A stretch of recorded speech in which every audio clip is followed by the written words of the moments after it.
Now there's a handful of things that all great players do that if you can learn those, you can dramatically improve your game. Let's start with one of the most important ones here, lag. A lot of people will say that you don't need lag in your swing, that you really don't need this sharp angle as you're coming down. Well, if that's the case, then why is it that almost every single pro has that? And from my research, what I have found is that as you make your downswing, when your left arm is parallel to the ground, so my left arm reaches parallel to the ground in the downswing.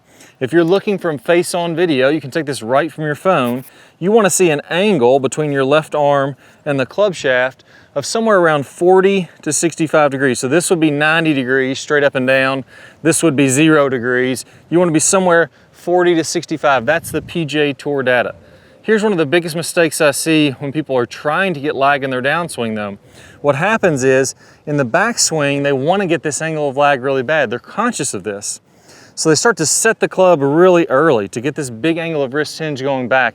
And naturally what happens is your body wants to start releasing that early. As soon as you get that angle, you're going to want to start letting it go. So let me go ahead and try to hit one here with my flight scope, setting the club early and then releasing it as soon as I can, which is what I see majority of the time. So early set, release the lag. I lost feel of the club head so much that I even topped that golf ball, went right into the water, and my club head speed, according to my flight scope, was down to 103. Not the worst club head speed, but very, very slow compared to what my potential that I can get. What I want you to do is I want you to focus in on your thumbs. As you make your backswing, I want you to feel like your thumbs are pointing down away from your body. If I'm getting this early wrist set, my thumbs are pointing up toward the sky in my backswing. I want you to feel like your thumbs are pointing away from your body. And then in the downswing, when you get back to this same position, I want you to feel like your thumbs are pointing back over your shoulder. Like my thumbs are really angled back this way, almost like my thumbs are pointing to the back of my right shoulder in my downswing. So I'm gonna do this wide takeaway, and then I'm gonna have my thumbs pointing back this way as I do my downswing. And then, here's the real key, I have to let that go. I can't hold on to that angle or I'm gonna lose tons of speed. It's the letting go of that angle that creates the real club head speed. Let me go ahead and try one out with that visual and see how I do. There we go, hit that one well. Dead straight, nice little tiny fade like I usually like to play. It's gonna be a lot faster. Not only was I able to generate a lot more club head speed at the bottom, I also felt like I was in much more control. With this club head lagging behind, it was really easy to feel where this club head is in space.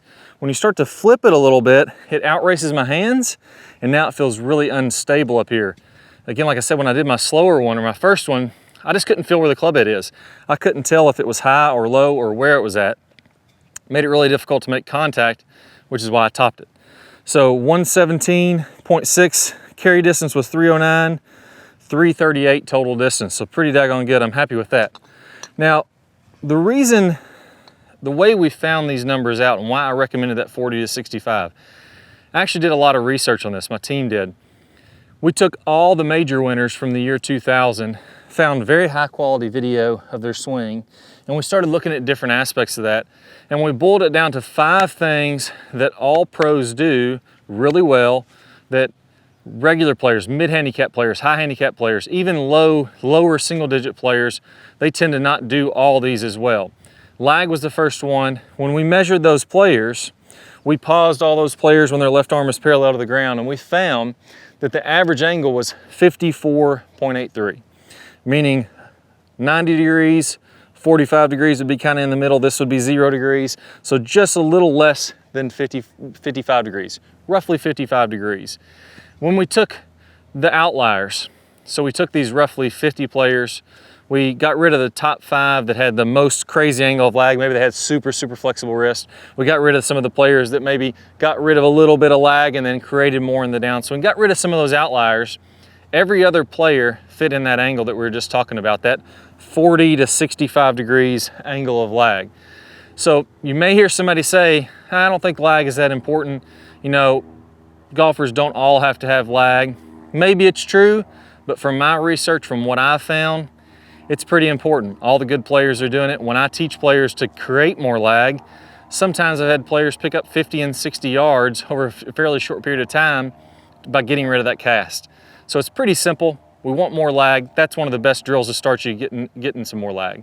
That's piece number one. Piece number two, we did the same thing and measured spine angle. What I noticed through years of teaching is a lot of players have this idea that they want to get their weight left, they want to stay centered, and they don't want to, shift off the ball at all. So what happened is their spine angle is pretty straight up and down. As the top of their backswing, we got a little of that reverse pivot, so the spine's kind of angled back toward the target. And then in the downswing, either they'd keep this spine angle here and be over the top, or they would realize after a while that over the top isn't that good, and they start to fall back away from it. So a lot of issues with the spine angle. When I put major winners on the PGA Tour, looked at their spine angle at impact, the average degrees, so when they came down, and this is all with a driver that I'm talking about. I like to use the same club on these measurements so that you can measure yourself against them. When I looked at a driver, as they came to impact, if I looked at the angle of their spine, so what I would do is find the middle of their hips, measure to the middle of the shoulders, and look at that angle away from the target. I believe it was 21.58 is what the average was there. So that means that their spine is angled away 21.58 degrees if you take the cumulative of all these players. And then if you, again, you cut out those outliers, the range that you want to be in, every single other player on the PGA Tour that's winning majors with a driver, they were 19 to 25 degrees. That's crazy consistent. You think about 1 minute on a clock face is 6 degrees. That's about the difference in their spine angle at contact. That's great to know. How do we do that? Number one, when you set up to the golf ball, it's a lot easier to get that angle if you get a little bit of tilt at address. So if you grab a club, put it on your belt buckle, put the other one on your shirt buttons, tilt away until that club hits the inside of your left leg. That's about the right amount of tilt you want to have there. As you go to the top of the swing, feel like you're maintaining that. And then as your weight shifts to the left, you want to keep your head behind the golf ball. So if I feel like my head is behind this golf ball at impact, that's going to put me in about that angle that all the pro players are getting. So at address, again, a little bit of tilt away. When I swing, I want to go ahead and feel like at contact, my weight is shifted to the left, but my head's behind the golf ball. That gets me this tilt away like every single good player has. Let's go ahead and try one out here. A little tilted address, head away from the golf ball, right center of the fairway, hit it pretty daggone hard. That one's gonna be pretty long. So it says here on my flight scope, 116, 311 carry, 351. That was a high knuckler. That thing was gonna roll. So let's go to the next piece. Those are the first two pieces. Your spine angle is consistent like the tour players. Your lag is nice and sharp like the tour players. The next one is gonna be what we call the compression line. It's very related to the last one, meaning that when I take an angle, let's go to impact here and pause at impact. When I look at the angle between my left ankle and the center of my left shoulder, that wants to be tilted away from the target slightly. If I get this in front of the golf ball, so I'm trying to hit a driver here and I'm letting my shoulder get in front of my ankle, I'm dead, I'm in trouble. I'm gonna have a hard time. I'm either gonna have to flip to add some loft to this club, or I'm gonna be coming over the top. Either one of those results, not gonna be pretty when you're hitting the driver. So what we found for the PGA Tour players there again, 5.65 degrees tilted away. So from the ankle to the shoulder at impact, tilted slightly away from the target. And again, that range is gonna be from 3 to 8 degrees tilted away. Again, you don't have to get anything fancy here. The same key I would take from the last tip that I gave you, I would use the same thing for this one. So as my weight shifts to the left, if I'm looking at the back of this golf ball, my shoulder is going to be behind my ankle. If I shift in front and all of a sudden I'm looking at the front of the golf ball, I've slid too far forward. So again, get that little tilt at address to get preset behind it. And then as your weight shifts to the left, still keep your head behind that golf ball. You're going to be in a position where you can hit some high, long drives. Let's give it a whirl. That might be the best one so far. Little fade down the right center of the fairway. Sorry, my flight scope's lined up a little bit to the left. These may look a little farther to the right than they are. 117.9 club head speed, 312, carry 343 total. So again, hit that one really well. One of the reasons I'm able to create a really high launching golf ball, so that ball, see the launch angle here, really quickly, if it'll pull it up. My launch angle, or how high that club left the face, I'm 15.6 degrees launch angle. That's very high, but it can knuckle, low spin, because I'm hitting up on it. Again, that's for me, be behind the golf ball, my shoulder be behind the golf ball, very easy to hit up on it. As we go to wedges, maybe I'll be a little bit more down, that's completely fine. Now, my power turn, this is a big one. The fourth piece of the 5 pieces that pro players do. That's how much your shoulders rotate. When I make this backswing, I hear so many times, limit your hips. Don't make much of a turn. Make your swing as compact as possible. Don't make a very big swing. That way you can be in more control. Maybe that's the case. Maybe you would be in a little bit more control, but you're gonna lose 40, 50 yards off the tee. If I feel like my swing stays nice and compact, let me go ahead and try one here. I'm gonna make a hard swing at it, but I'm gonna keep it really compact. There, I didn't have a huge backswing, decent shoulder turn, everything looked great. You look at it on camera, it's gonna look like $1,000,000. My swing speed went down to 108, which for most players that would be fine, but we saw the last few, I'm 10 miles an hour faster than that was my potential. Maybe you're swinging 85, 90, 95, 100 miles an hour, but you really could be swinging 10 miles an hour faster because you have the idea of this compact swing. Well, when you look at PGA Tour players, they don't have that short, tight, compact swing. Maybe a few outliers do, but when I measure the major winners, on average, they're getting 106 degrees of shoulder turn. So if this is 90, they're getting past 90 degrees of their shoulder turn. Some of the guys are getting well over 120. When I threw out those outliers again, the averages there, or the range there, every single one of those players got at least 90 and some up to 120. So you really want to rotate those shoulders. Here's the key to that, the secret that's going to allow you to get more flexible. You have to loosen up the lower body. If my lower body is stiff and tight and rigid, I can't turn. If my lower body loosens up and I let my legs move, now I can get a bigger turn and I can really hammer it. So as you're making those swings, loosen up that lower body. You're going to be able to rotate more and you're going to see your swing speed go way up. Let's try another one out. There we go, gave a little extra on that one. Let's see what happens there. Gonna be tough to beat that. Right down the middle of the fairway. Pretty straight ball flight. 314 carry, 342 total, almost up to 120 miles an hour on the swing speed. Again, loosen that lower body, get the upper body to turn. Now finally, this is kind of where I would say the big payoff is with all these things we talked about. Something I call the straight line release. And what this means is, and what I see again as being one of the most common things that players struggle with, the straight line release means whenever my club splits my forearms in the downswing, so I'm gonna choke up on the club so you can see this really easily. Here, when my club's outside my forearms, that would be lag.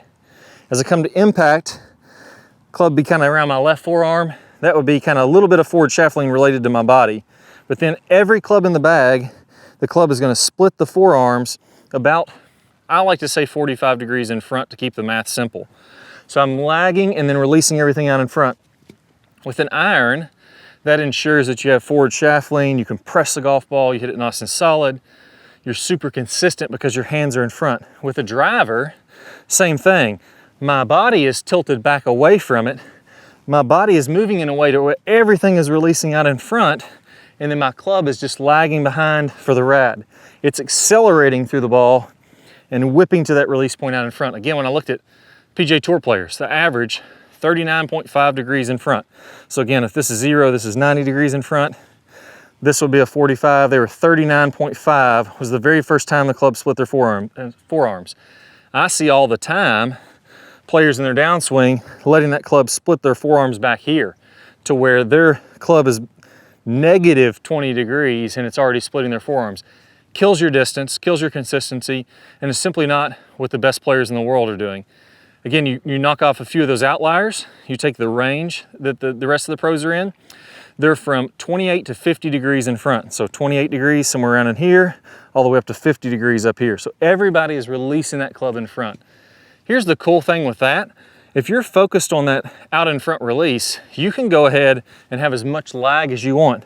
You can whip that club as hard as you can, because when you change your attention away from hitting the golf ball to swinging out in front of the golf ball, a lot of things that happen at impact will just happen naturally. You'll start to notice that your hips open up more because you're thinking about more in front. your shoulders rotate through the shot better. You accelerate through the shot better, and this golf ball just kind of gets in the way. All right, hardest swing, let's go ahead. I'm gonna think about that straight line release, releasing the club well out in front, and we're gonna get in the 120s here. Let's give it a whirl. Felt pretty good. I don't know if it's quite the 120s, a little bit off the toe compared to some of the other ones. See what the flight scope says. 121, so hit the swing speed, 305 carry, 343 total distance. So again, it really isn't that complicated when we come down to it. I've done a lot of the leg work for you. If you're not hitting these 5 keys, you're really gonna struggle. I see it with players time and time again. The higher the handicap, the farther they are off of these 5 keys. Those are what I call the 5 fundamentals of the Top Speed Golf system. If you get those 5 fundamentals down, it's a direct correlation to your handicap. The better you get at those 5 fundamentals as a whole, the lower your handicap is gonna be. So let's go ahead and get started with it right now. Where do we get going with this? Well, the big one that I see player after player struggling with, I guarantee you that you're struggling with this or have struggled with this at one time, is lag. It's a tricky one for players. I got you started earlier with feeling like those thumbnails are out and then feeling like they're behind the shoulder. I wanna build on that with one of my best lag videos I have.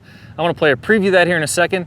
You can get instant access to that when you click the card that pops up on your screen, or if you don't see that card, go ahead and click the link down below in the description. I can't wait to help you build on the drills we did here today, get tons of lag in your swing, start mastering those fundamentals that all the good players have, and just have a blast playing golf. Let's go and get started. So welcome back, I'm Clay Ballard, and in today's video, we're gonna talk about one of the absolute worst drills for creating lag. It's a very common drill that I see.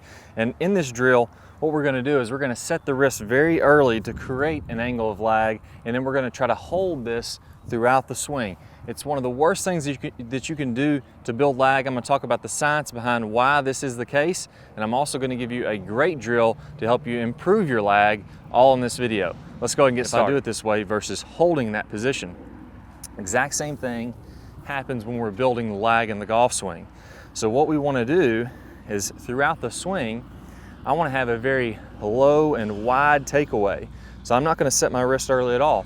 If you look at a lot of the top players, you look at Adam Scott, very wide takeaway, not very much wrist set at all. You look at Rory McIlroy, you look at Tiger Woods. All these players are using a wide takeaway and not getting very much wrist set, so that later in the swing, as we start down, we can increase this wrist set, and we're really only going to max out this angle of lag for a split second in the downswing. Okay, so a 3-step drill here. Now, as we get started with this, I want to remind you that the fulcrum in this golf club for getting a massive amount of lag is right at the end of the golf club. This is where I want my hinge point to be. I want to use